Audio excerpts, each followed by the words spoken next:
জানেন কি, পৃথিবীর প্রতি 4টি বাঘের 3টি এখন ভারতে থাকে। যে বাঘ এক সময় বিলুপ্ত হয়ে যাচ্ছিল, আজ ভারতে তাদের সংখ্যা 3600-রও বেশি। কিন্তু কিভাবে ঘটলো এই অলৌকিক ঘটনা? এর পেছনে রয়েছে ভারতের তৈরি বিশ্বের সবচেয়ে বড় ক্যামেরা ট্র্যাপ নেটওয়ার্ক, যা গিনেস রেকর্ডে নাম লিখিয়েছে।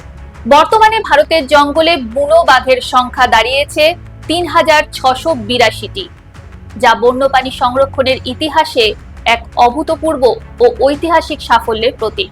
সমগ্র বিশ্বের মোট বুনো বাঘের প্রায় 75% একমাত্র ভারতের মাটিতেই রাজত্ব করছে। এর সহজ অর্থ হলো, আজ পৃথিবীর বুকে মুক্ত অবস্থায় ঘুরে বেড়ানো প্রতি 4টি বাঘের মধ্যে 3টি ভারতীয়। গত এক দশকে ভারতের এই সংরক্ষণ ব্যবস্থায় এক অভাবনীয় গতি বা জোয়ার এসেছে।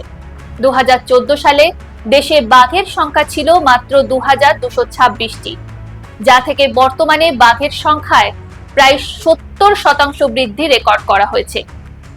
রাজ্যভিত্তিক পরিসংখ্যানে এই তালিকার শীর্ষে রয়েছে মধ্যপ্রদেশ, 785টি বাঘ, যার ঠিক পরেই দ্বিতীয় ও তৃতীয় স্থানে রয়েছে যথাক্রমে কর্ণাটক 563টি এবং উত্তরাখণ্ড 560টি বাঘ।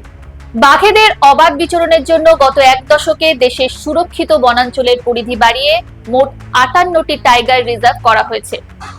এই বিস্তৃতির ফলে দেশের প্রায় 1,21,337 বর্গ কিলোমিটার এলাকা জুড়ে আধুনিক মোশন সেন্সর প্রযুক্তির মাধ্যমে সরাসরি ও নিখুঁত নজরদারি চালানো সম্ভব হচ্ছে। 2018 সালে বাঘশুমারিতে ভারতের বনাঞ্চলের মোট 26,838টি স্থানে স্বয়ংক্রিয় ক্যামেরা ট্র্যাপ বসানো হয়েছিল।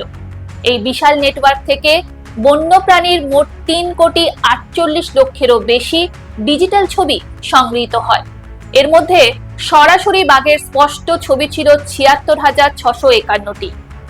আধুনিক এআই প্রযুক্তির সাহায্যে এই বিশাল ডেটাসেট নিখুঁতভাবে বিশ্লেষণ করেই ভারতের ঝুলিতে আসে ঐতিহাসিক গিনেস ওয়ার্ল্ড রেকর্ড। 2014 সালের 2226টি বাঘ থেকে শুরু করে আজকের 3682টি।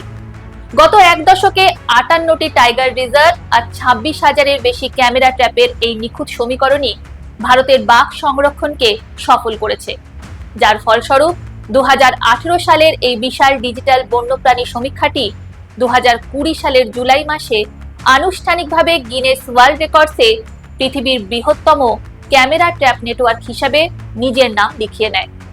এ বিষয়ে আপনার মতামত কমেন্ট করে জানান আমাদের।